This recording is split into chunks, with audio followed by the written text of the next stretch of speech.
নামাজে ফরজ কয়টি? 13টি।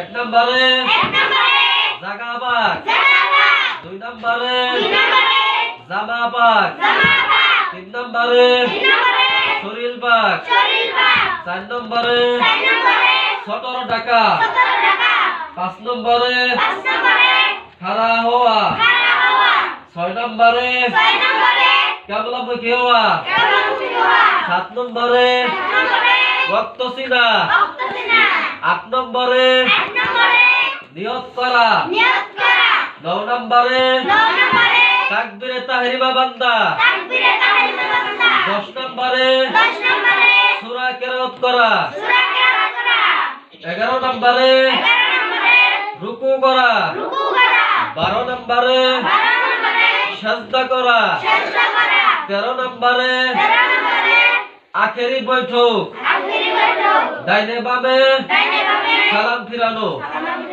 এই নামাজে ফরজ কয়টি গেল? 13টি। তো মুখস্থ করবা ইনশাআল্লাহ। কারা কারা মুখস্থ করবা? হাত তোলো আছে।